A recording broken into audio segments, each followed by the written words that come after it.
বাংলা ভাষায় একটা কথা আছে, বলে যার নুন খায় তার গুণ গাইতে হয়। এখন বাংলাদেশ যারা লবণ উৎপাদন করে তাদের গুণ না গেয়ে তাদের যদি বদনাম করে তাহলে এটা হবে নিমক হারামি।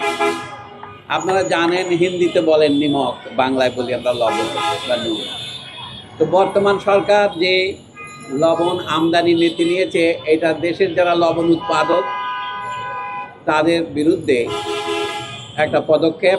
এটাকে নিমক হারামি বললে বেশি বলা হয় না। আমরা চাই বাংলাদেশে একটা লবণ শিল্প গড়ে উঠুক, এবং সেটার জন্য সহায়ক কর্মসূচি না নিয়ে সরকার যদি আমদানি নীতি অব্যাহত রাখে তাহলে এটা শিল্পকে ধ্বংস করা হবে। আপনারা জানেন 100 বছরও হয় নাই, মহাত্মা গান্ধী 1931 সনে লবণ সত্যাগ্রহ আন্দোলন করেছিলেন গুজরাটে। কেন করেছিলেন? তখন 100 বছর আগে ইংরেজ সরকার এই দেশে সমুদ্রের পানি সিদ্ধ করে লবণ তৈরি করার নিষিদ্ধ ঘোষণা করেছিল। তখন বিলেত থেকে লবণ আমদানি করার জন্য, সুবিধা করার জন্য দেশে লবণ উৎপাদন সম্পূর্ণ বন্ধ করেছিল আইন করে। সেই আইন ভঙ্গ করার জন্য মহাত্মা গান্ধী কয়েকশো মাইল দূর থেকে হেঁটে গিয়ে লক্ষ লক্ষ লোক নিয়ে গুজরাটের সমুদ্র উপকূলে একটা জায়গার নাম হলো দন্ডি, সেখানে তিনি আইন ভঙ্গ করেছিলেন। আমাদের মনে হচ্ছে আমাদের দেশ এখন আর স্বাধীন হয়নি। ব্রিটিশ আমলে ব্রিটিশ সরকার এদেশীয় লোকদের লবণ উৎপাদন নিষিদ্ধ করেছিল বিলেতি লবণ এদেশে বিক্রি করার জন্য। এখন আমাদের দেশীয় স্বাধীন সার্বভৌম দেশের সরকার ঠিক একই নীতির পুনরাবৃত্তি করছেন, যেখানে দেশে যে লবণ উৎপাদিত হয় এটা দেশের খাওয়া দাওয়া অথবা ভোক্তার কাজ ছাড়াও শিল্প কারখানায় লবণ ছাড়া চলে না।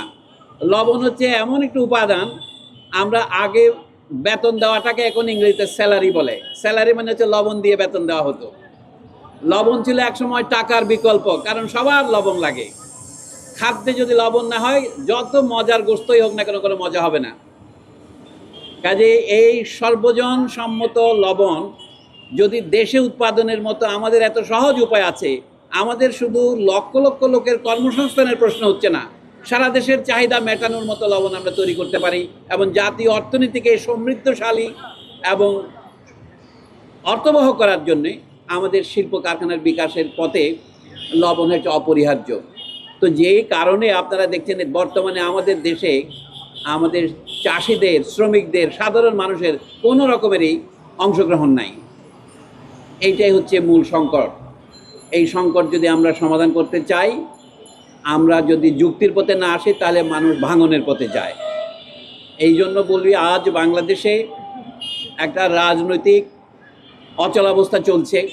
আমরা বর্তমান অন্তর্বর্তী সরকারের কাছে যেটা আশা করেছিলাম সেটা হচ্ছে সাধারণ মানুষের জীবনের উপর যে অত্যাচারের খড়গ নেমে এসেছিল তা কিছুটা হলেও হালকা করবে।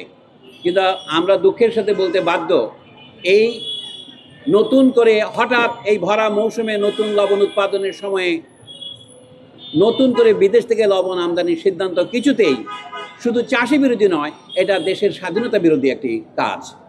দেশে যদি শিল্প বিকশিত না হয় আমরা পরনির্ভরশীল থেকে যাব। একদিন স্বপ্ন দেখেছিলাম আমরা বাংলাদেশ একটা স্বাধীন সার্বভৌম রাষ্ট্র হবে। আমরা স্বপ্ন দেখেছিলাম এদেশের মানুষ না খেয়ে থাকবে না। আমাদের একটা স্বপ্ন পূরণ হয়েছে, আমাদের স্বাধীন সার্বভৌম দেশ হয়েছে, পতাকা হয়েছে, জাতিসংঘের সদস্যপদ পেয়েছি। কিন্তু আমাদের জনগণের আশা আকাঙ্ক্ষার যেটা আসল দিক, তার খেয়ে পরে থাকার, তার বাসস্থানের, তার অর্থনৈতিক সমৃদ্ধির, সেই স্বপ্ন এখনো পূরণ হয়নি।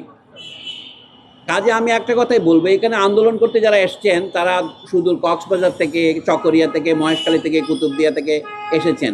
কিন্তু এই আন্দোলন, একটা কথা আমি যোগ করতে চাই, আপনারা যা বলেছেন, এটা শুধু কক্সবাজারের আঞ্চলিক আন্দোলন নয়, এটা বাংলাদেশের জাতীয় শিল্প বিকাশের আন্দোলনের একটি অংশ। এটা বলে গেলে চলবে না। বাংলাদেশে কি আধুনিক শিল্প প্রতিষ্ঠিত হবে? আমরা কি পরনির্ভরশীলতার অধীনতার হাত থেকে আদৌ কোনোদিন মুক্তি পাবো? তাহলে সেই মুক্তির পথ কি?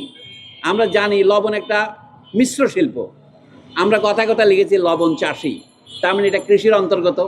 আবার একই সাথে আমরা বলছি লবণ শিল্প, তাহলে এটি শিল্পের অন্তর্গত। আমরা আধুনিক অর্থনীতিকে 3 ভাগে ভাগ করি।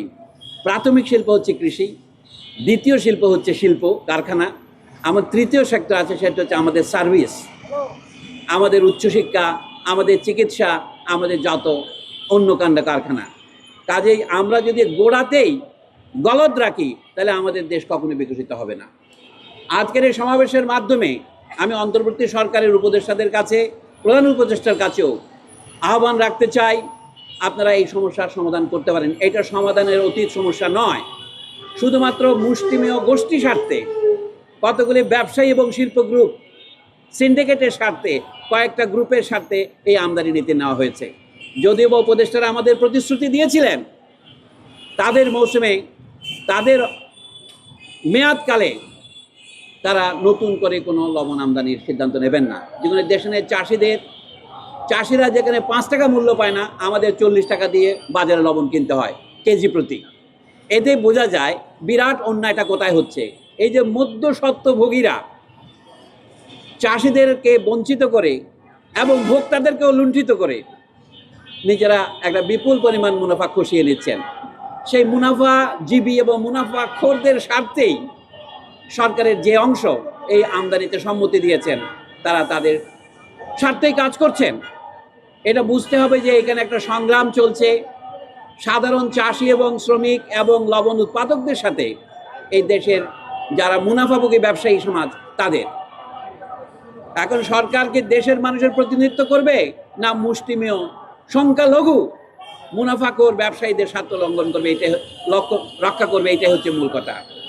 আজকের এই ক্ষুদ্র সমাবেশে আমরা যে কথা বলছি এটা যদি সরকার মেনে নেয় ভালো, এবং তারা যদি অবিলম্বে এই আমদানির সিদ্ধান্ত কমপক্ষে স্থগিত না করেন, তাহলে আন্দোলন আরো ব্যাপক আকারে ছড়িয়ে পড়বে।